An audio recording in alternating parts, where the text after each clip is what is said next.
A história de Davi, parte 3. Entre a promessa, a amizade e o deserto. Ele venceu o gigante. O vale de Elá ainda ecoava o som da vitória. Israel cantava seu nome. O improvável havia acontecido. Um pequeno pastor derrotou o guerreiro gigante mais temido dos filisteus. Mas o que ninguém percebeu naquele momento é que a batalha contra Golias não foi a única guerra que Davi enfrentaria. Porque tão difícil quanto enfrentar um inimigo declarado no campo de batalha é ter que lidar com a inveja e o ódio do próprio rei. A inveja e perseguição do próprio rei e seu poderio contra este jovem pastor ungido de Deus. Nesta terceira parte da história de Davi, nós não veremos apenas feitos heróicos. Veremos algo muito mais profundo. O processo invisível de Deus. A fase em que o ungido vira fugitivo. O tempo em que a promessa parece distante. O momento em que o aparente silêncio de Deus testa o coração de Davi. É aqui que surge uma das amizades mais extraordinárias da Bíblia. É aqui que a inveja de Saul se transforma em ameaça mortal. É aqui que Davi aprende que a unção não elimina o deserto, ela conduz a ele. Entre a promessa e o trono existe um caminho estreito e pedregoso. Entre a unção e o reinado existe a caverna. E talvez você esteja vivendo exatamente essa fase. Hoje, nós vamos mergulhar no período mais intenso da formação de Davi, onde caráter é forjado, alianças são reveladas e a confiança em Deus é provada ao limite. Prepare o coração, porque a maior prova de Davi não foi vencer um gigante, foi esperar o tempo de Deus. Depois do vale vem o aplauso. Depois do aplauso vem a perseguição. E depois da perseguição vem o deserto. Davi já havia sido ungido por Samuel na casa de seu pai diante de seus irmãos. Já havia derrotado Golias, já havia sido celebrado por Israel. Mas agora começa a fase mais longa e silenciosa de sua formação. O processo entre a promessa e o trono. A Escritura nos diz: sucedeu que, acabando Davi de falar com Saul, a alma de Jonatas se ligou com a alma de Davi. E Jonatas o amou como a sua própria alma. 1 Samuel 18:1. Observe o momento.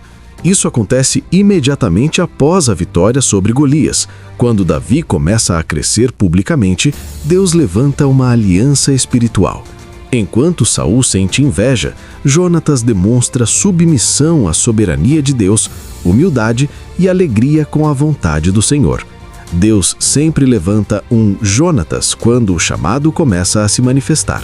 A Bíblia continua: e Jonatas e Davi fizeram aliança, porque Jonatas o amava como a sua própria alma. 1 Samuel 18:3. A palavra aliança utilizada neste versículo no original é berit. A palavra berit carrega o conceito de aliança no contexto de pacto solene, compromisso espiritual, aliança de fidelidade, vínculo sagrado diante de Deus. Era um testemunho perpétuo diante de Deus. É a mesma palavra usada para a aliança de Deus com Noé, no livro de Gênesis 9, a aliança com Abraão, em Gênesis 15, a aliança do Sinai com Israel, em Êxodo 24, a aliança de Deus com Davi, em 2 Samuel 7. Jonatas era o herdeiro legítimo do trono. Ao fazer uma berit com Davi, ele reconhece a soberania de Deus. Ele submete seu direito natural ao plano do Senhor. Ele estabelece fidelidade que ultrapassa a política. Isso é extraordinário. Humanamente, Davi era a ameaça à sua linhagem real. Espiritualmente, Davi era propósito do Senhor dos Exércitos. Jonatas escolhe o propósito. E então ocorre outro gesto importante e com grande simbolismo. Despojou-se Jonatas da capa que vestia e a deu a Davi, como também a sua armadura, inclusive a espada, o arco e o cinto. 1 Samuel 18:4.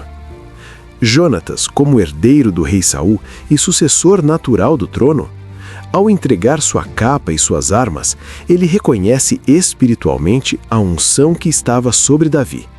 Jonatas entende que o propósito do Senhor Deus está acima até mesmo da sucessão natural do reino. Jonatas demonstra obediência à vontade de Deus acima de qualquer coisa material. Mas, enquanto Deus levanta um amigo fiel a Davi, o coração de Saul começa a se corromper. O cântico das mulheres em festa ecoa por Israel. E as mulheres, tangendo, respondiam umas às outras, dizendo: Saul feriu os seus milhares, porém Davi os seus 10 milhares. 1 Samuel 18:7. A reação de Saul revela seu interior. Então Saul se indignou muito, e aquela palavra pareceu mal aos seus olhos, e disse: 10 milhares deram a Davi, e a mim somente milhares. Que lhe falta mais senão o reino? 1 Samuel 18:8. E o texto conclui: E desde aquele dia em diante, Saul trazia Davi sob suspeita. 1 Samuel 18:9. Aqui começa a perseguição. Teologicamente, vemos um princípio claro. A unção expõe corações. O favor de Deus sobre alguém revela o que está escondido nos outros. No dia seguinte, algo espiritual acontece. E sucedeu ao outro dia que o espírito maligno, da parte de Deus, se apoderou de Saul e profetizava no meio da casa. E Davi tocava a harpa com a sua mão, como nos outros dias. E Saul tinha na mão uma lança. E então, Saul arremessou a lança, dizendo: Encravarei a Davi na parede. Porém, Davi se desviou dele por 2 vezes. 1 Samuel 18:10. E então, Saul arremessou a lança, dizendo: Encravarei a Davi na parede. Porém, Davi se desviou dele por 2 vezes. 1 Samuel 18:11. O mesmo palácio que antes era lugar de honra, agora se torna ambiente de ameaça. Mas Deus não abandona Davi. Ele levanta Jonatas como instrumento de proteção. Mais adiante lemos: Então se levantou Jonatas, filho de Saul, e foi para Davi ao bosque, e fortaleceu a sua mão em Deus. Samuel 23:16.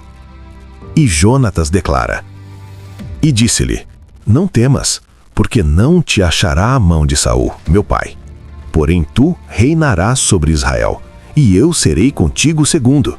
E também Saul, meu pai, assim o sabe. Samuel 23:17. Isso é extraordinário. O herdeiro do trono confirma que Davi será rei.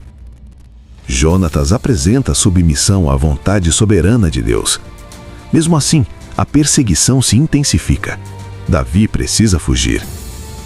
Fuga número 1. Nobe. Davi foge para Nobe, uma cidade sacerdotal onde foi recebido pelo sacerdote Aimeleque, de quem recebeu pão e espada. Veio, pois, Davi a Nobe, ao sacerdote Aimeleque. E Aimeleque veio ao encontro de Davi tremendo, e disse-lhe: Por que vens tu só e ninguém contigo? Samuel 21:1. Fuga número 2. Fuga para Gate. Em seguida, Davi faz algo surpreendente. Ele foge para Gate, isto mesmo, em pleno território filisteu, terra de Golias. E levantou-se Davi e fugiu naquele dia de diante de Saul, e foi a Aquis, rei de Gate. Samuel 21:10. Isso mostra o nível da prova e como Davi estava assustado. Davi prefere se esconder entre inimigos do que permanecer em Israel sob perseguição. Mas ali ele é reconhecido. Com medo, ele finge estar doido. E mudou o seu semblante perante eles, e fingiu-se doido entre as suas mãos. Samuel 21:13. Até que finalmente, depois dessa sequência de humilhação e risco, finalmente encontra um lugar onde consegue esconderijo. Adulão era uma cidade que ficava entre a região montanhosa de Judá e o território filisteu, área cheia de cavernas naturais, um lugar estratégico para esconderijo. Mas mais do que geográfico, é um momento espiritual. Davi está sozinho. está cansado, está emocionalmente pressionado, está sem estabilidade, está longe do trono prometido. É o ponto de ruptura entre o passado no palácio e o futuro como rei. Então Davi se retirou dali e escapou para a caverna de Adulão. E ouvindo os seus irmãos e toda a casa de seu pai, desceram ali para ele. 1 Samuel 22:1. O ungido agora vive escondido. E quem se reúne a ele? E ajuntaram-se a ele todos os que se achavam em aperto, e todo endividado e todos os amargurados de espírito. E ele se fez chefe deles, e eram com ele uns 400 homens. 1 Samuel 22:2. Deus começa a formar um rei no meio de homens quebrados. Aqui entendemos algo profundo. O trono é construído no deserto. A liderança é forjada na caverna. Mas o maior teste ainda estava por vir. Em 1 Samuel 24, Saul entra exatamente na caverna onde Davi estava escondido. Seus homens interpretam aquilo como providência divina, mas Davi escolhe outro caminho. Então os homens de Davi lhe disseram: Eis aqui o dia do qual o Senhor te disse: Eis que te dou o teu inimigo nas tuas mãos, e far-lhe-ás como te parecer bem aos teus olhos. E levantou-se Davi, e mansamente cortou a orla do manto de Saul. 1 Samuel 24:4. E imediatamente seu coração é confrontado. Sucedeu, porém, que depois o coração de Davi bateu-lhe forte por ter cortado a orla do manto de Saul. 1 Samuel 24:5. Ele então declara a seus homens: E disse a seus homens: O Senhor me guarde de que eu faça tal coisa ao meu Senhor, ao ungido do Senhor, estendendo eu a minha mão contra ele, pois é ungido do Senhor. 1 Samuel 24:6. Aqui está o ápice do caráter de Davi. Ele entende que a promessa de Deus não precisa da violência humana. Ele prefere esperar Deus agir, a tomar o trono pela força. Essa é a grande lição da parte 3. O intervalo entre a unção e a exaltação é o tempo da formação do caráter. Davi já tinha a promessa, mas ainda precisava desenvolver maturidade. Já tinha o chamado, mas ainda precisava aprender dependência. Já tinha a unção, mas precisava aprender a esperar. A amizade de Jonatas o sustentou. O deserto o moldou. A perseguição o purificou. E é nesse processo que Davi se torna verdadeiramente um homem segundo o coração de Deus. Porque o verdadeiro rei não é aquele que conquista o trono à força, é aquele que confia no tempo do Senhor. Talvez você esteja vivendo sua própria caverna de Adulão. Talvez esteja entre a promessa e o cumprimento. Lembre-se, Deus não esqueceu a unção que colocou sobre você. O deserto não é abandono, é preparação. E quando Deus decide cumprir sua promessa, nenhuma lança, nenhuma inveja e nenhuma perseguição pode impedir. Nos ajude a fazer esta mensagem chegar a mais e mais pessoas, deixando seu like e compartilhando. Inscreva-se em nosso canal para receber nossas mensagens bíblicas.